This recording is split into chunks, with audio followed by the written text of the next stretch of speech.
So, a senior Conservative MP, Simon Clarke, has called for Rishi Sunak to be replaced, or he says the Conservative Party will face a massacre at the upcoming general election. He's writing for the Telegraph newspaper, and in it the former Cabinet Secretary, who served under Liz Truss, warned that the current Prime Minister is leading the party to what he says is extinction. He also accused the PM of not getting what Britain needs or of listening to what the British people want. Well, joining us now, political commentator Peter Spencer. Peter, very nice to see you. It's interesting that Clarke says this, that he's not giving the party what it wants or people what they want. And the thing I always notice about Sunak in that a sort of awfully rehearsed way that he talks, he's quite big into what I want to see, what the country wants, and this is what we are delivering. And saying so, Peter, doesn't make it so, though, does it?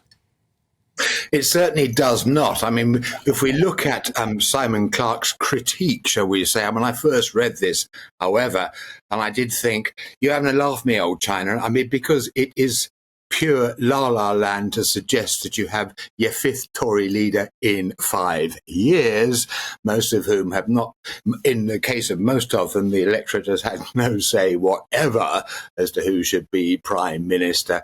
And it is to be noted that there's been a very, very widespread condemnation from all wings of the Conservative Party of what Sir Simon Clarke has said. And that's not surprising, because for a middle-ranking officer to call for mutiny on the eve of battle is extraordinarily dangerous and can only help to make what he's suggesting into a self-fulfilling prophecy. That is to say, the Tories head for extinction, because they are miles behind in the polls, and one of the key reasons for that has surely got to be that they spend far more time and devote far more energy and enthusiasm to throwing mud pies at one another than they do to caring for. But Peter, it's all very well for Clarke to say, you know, the Conservative Party must oust the Prime Minister. Oust him in favour of who?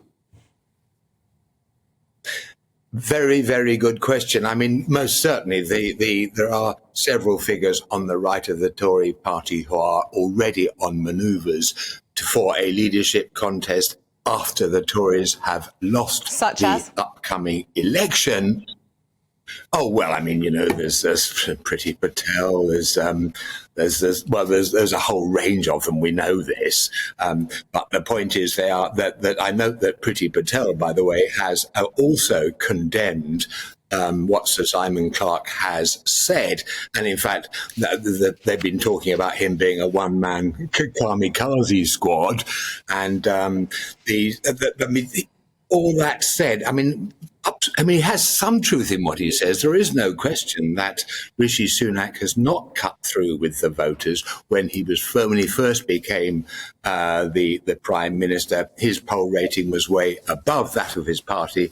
It now is as dire as the party's itself. And I come back to it, as long as they keep on squabbling, their overall polls will continue to fall. And we had that last week when there was the huge Rwanda ruckus. Upshot of that was that their poll rating dipped another 4 points. Well, I mean, the only thing that they've got going for them in this case is that Sir Simon Clarke's extraordinary outburst has not gained all that much traction among other major newspapers.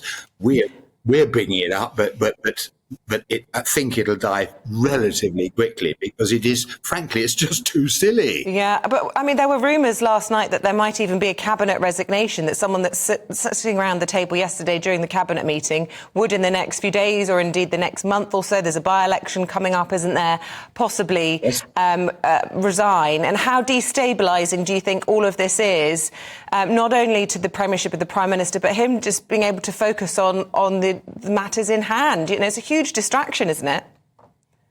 I mean, it is to be noted that a lot of people are saying how touchy he's appearing lately, and no great surprise there, because if I were him, I'd be spitting nails in every possible direction.